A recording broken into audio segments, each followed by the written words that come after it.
Dr. Marcie from Behavior and Beyond, where I bring you realistic ideas for the real life behavior that you face. And this is Dr. Marcie Ask Me Anything.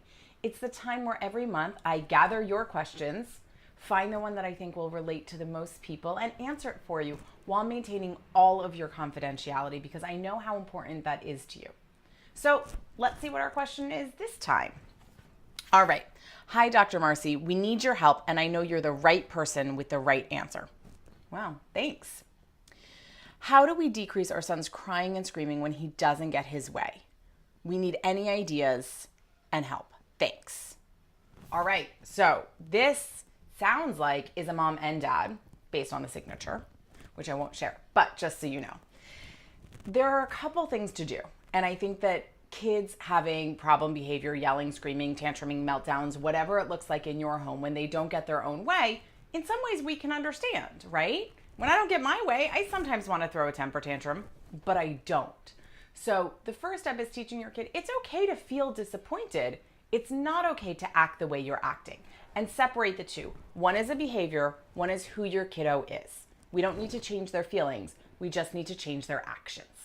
Okay, so keep that in mind as you move through the process. Next is there are certain situations that you know are going to be tougher. Bedtime, when your kiddo's hungry, when they're at a party. There are certain moments when it is innately harder to say no than yes, right? Can I have more cake and you're at a party? You know you're more likely to get problem behavior than if your kiddo is asking for a second helping of broccoli, right?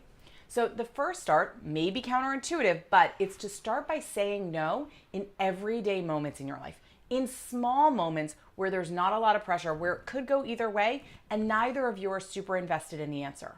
Take those moments to not give your small being their way so they can get used to that feeling. So when the stakes are higher, they'll still remember that time when they didn't get it and it was okay anyway. The second thing is when you say no, mean it. So if you're not going to let your small being get their way, make sure that they're not going to be able to wear you down with their behavior.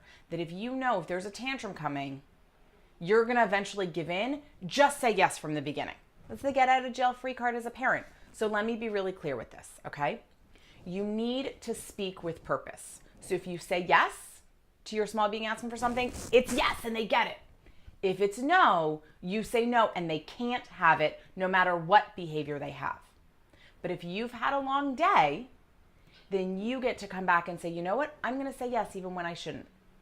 Because if you don't have the stamina to come up against whatever problem behavior is going to fight that answer, your small being will keep doing it. And they'll learn that their problem behavior works. Because to some degree, it's getting them what they want. And third, I think this is third. I think I've already given you two ideas. The third one is when there is problem behavior, don't start problem solving in that moment. Say to your small being, I love you, and when you're calm, I will help you. Or when you're quiet, I will help you. What often happens is your small being wants ice cream, and you say no, so you get a whole bunch of problem behavior. When you see the problem behavior, you start offering them other things. Well, you can't have ice cream, but you could have cookies, or you could have a yogurt, or we could watch TV, or we could watch, and you start throwing out all of these other amazing things at them. That's helping maintain their problem behavior. So when they're in the middle of that yelling and screaming, sit and wait for them to calm down. Once they're calm, love them up and help them problem solve by saying, what else could we do? Rather than just giving them the answer and giving them amazing alternatives that they wouldn't have had access to otherwise. So remember, your kids have problem behavior around wanting it and wanting it now because you need to practice speaking with purpose and then putting that into action. And I know you can change that behavior right around. May take a little time, but you can do it. I hope these ideas and strategies were helpful for you. And when you're ready for even more ideas and tips about how to change this type of problem behavior with your small being, head over to the link below, and it's actually going to be at the end of this video too, for an amazing online product that I have for you that will help tackle this exact problem. And if your small being is not having major problem behavior, but just having some minor behavior and you want tools and strategies to help, head over to my website, sign up for my mailing list. It's www.behaviorandbeyond.net.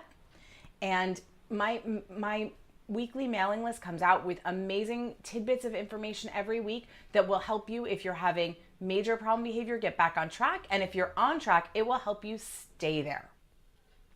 Subscribe below so you know when all of these new great videos are coming out just for you. And remember, blue skies are ahead. Let's get there together.